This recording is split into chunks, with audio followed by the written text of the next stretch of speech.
Hello, my name is James Anderson and I'm the music director of the Southern Delaware Orchestra, better known as SODELO, and we want to invite you to our concerts on April 26th and 27th.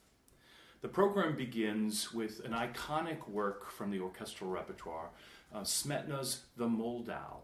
This is a programmatic piece from a larger collection of 6 different programmatic works, which he entitled Ma Vlast, or My Countryside. And the piece is a musical journey down the Moldau River.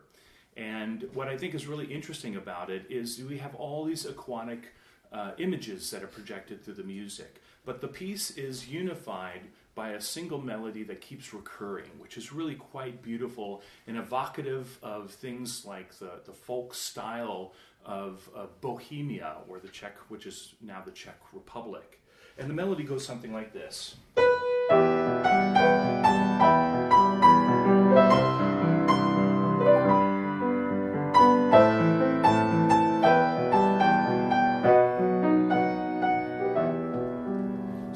This returning throughout the piece, which I think is really such a sweeping gesture as we take this journey through Bohemia.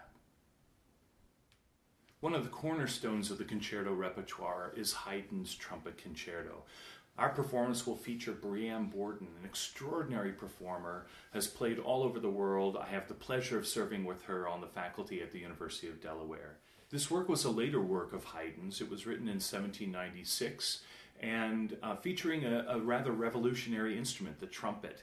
And it is in the structure of what we call the classical period. So it's the form is in 3 parts, and it really shows the athleticism of the instrument and the rich musicality of our performer. Franz Schubert's Symphony No. 8, the Unfinished Symphony, is an extraordinary work because it sits on the cusp of the end of the classical period and the beginning of the Romantic period.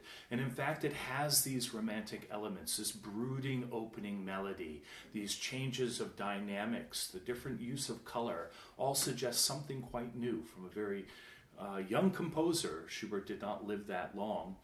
One of the enduring questions about the symphony is, why was it left unfinished? And we really don't have an adequate answer to that.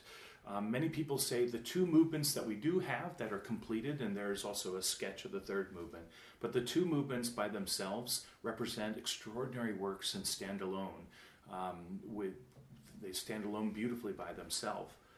The work was not actually premiered until 40 years after Schubert passed away, which I think is also interesting. We are going to do something special in terms of the programmatic elements of the second half, where I'm going to complete the symphony with other compositions. So we open with the Schubert Unfinished with a turbulent allegro, excuse me, a turbulent allegro, and then the second movement in this more andante fashion, which is again a very standard structure for a 4-movement symphony.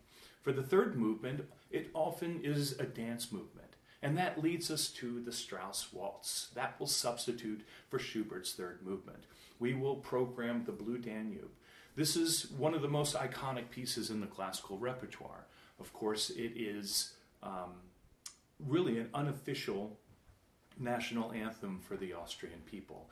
Vienna is the place where waltz was created, and it is the epitome of elegance and movement, as if we are strolling or dancing, if you will, down the banks of the Danube. And so if you are a lover of classical music like we all are, and if you are hoping to cast off these winter blues, help us usher in the spring together and join us for SODELO's concert.